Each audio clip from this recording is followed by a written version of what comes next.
Anyways, um, yeah, my drop down menu has more interesting stuff in it than you think.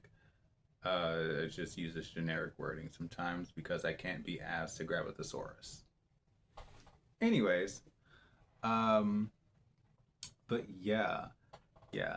And I was like going through my like when you go through your online phase and you're trying to like make something out of your social media or whatever, especially as a smaller creator and as a local person, you still go through those phases of commodifying yourself to an extent to where you don't necessarily expect it, but most of it just happens in the meeting room.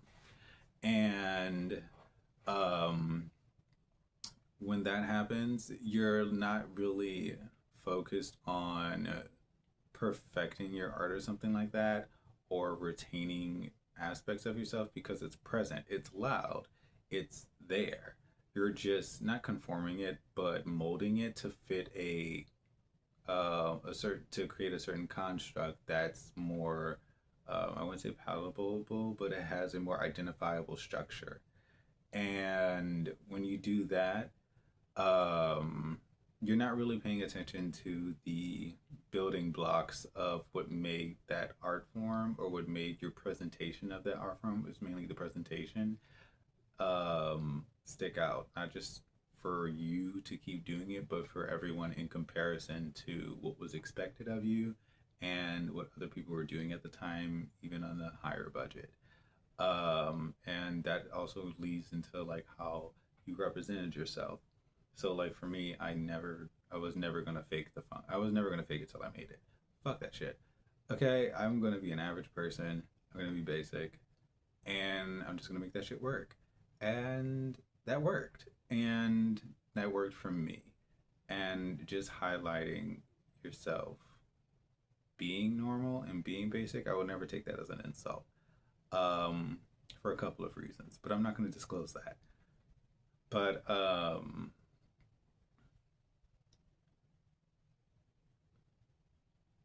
that's when your principles and the things that you care about matter. So even if you seem normal, even if I was just like a guy and it was like a whole bunch of other hotter ones, um, and or ones with with endorsements and better quality cameras, it was the things that were about me as a person that made me likable and that enhanced my attractiveness. And that's not something you can easily construct, put together, or buy as like a statement piece. The whole point was of something that was sort of not just grown organically, but grown in a way that was a natural progression in relation to what was around me, but still maintaining my identity. And that seems like something that someone who is so um, casual in their presentation cannot do. However, that's why the personal effort is what matters the most. And it's kind of like how in Gen 2 K-pop, it was a different environment.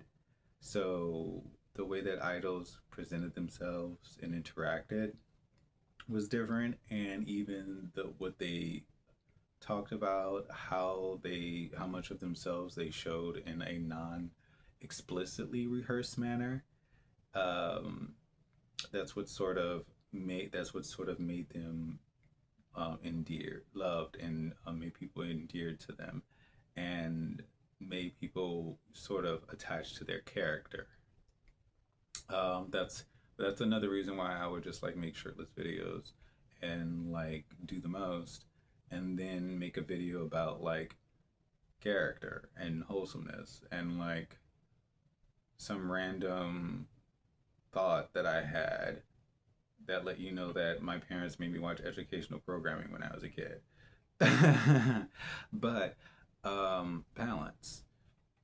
But anyways, but then I've been thinking recently, just in comparison to now, not necessarily comparison, but just seeing where the journey of that person goes, like I don't know how that journey of that person, what the fuck, like if things happen and events change your perspective on life, but then where do you fit your principles then? They're still present because they're still part of your everyday life, right? Right. But that's just a subconscious thing. You're not consciously thinking of it.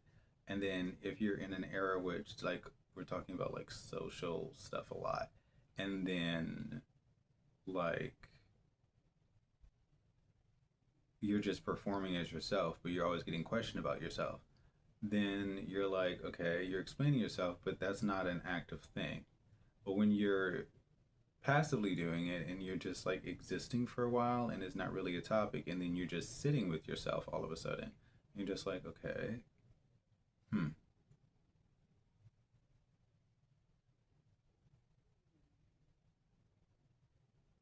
And then you sit there and you ask yourself, I need to eat something.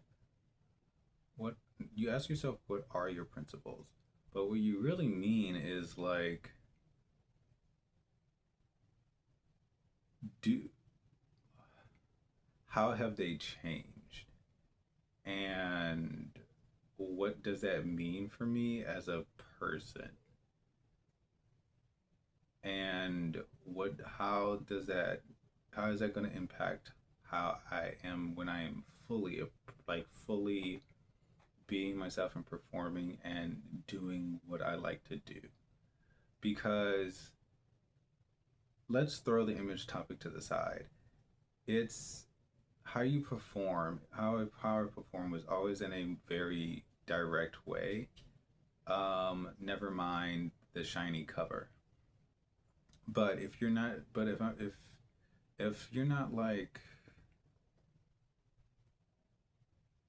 if certain things change, not change it, like if certain things expand your core, like not, if certain things expand your perspective on a lot of things, and then things that you interact with are much different than what you're used to, and then certain environmental factors either shift or completely flip on the other side, then what have your it's not what have your principles necessarily turned into, but then when you are directly addressing them and then it's not fitting them into the environment, because that's a later question, but it's more like,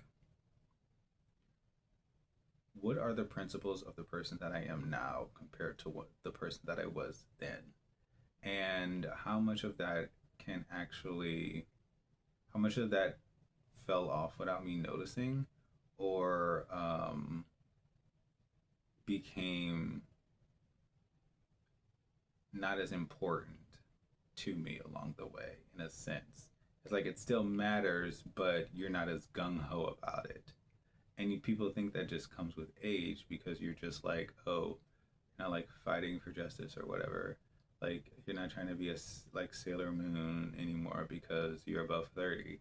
But it's more than that, and I can't necessarily explain it. This video is 8 minutes, and I'm not going to bother editing it. I'm just going to throw it on there because I put 3 boxes on a wall. It's going to be a rant about nothing. Nobody's watching this. Going on YouTube.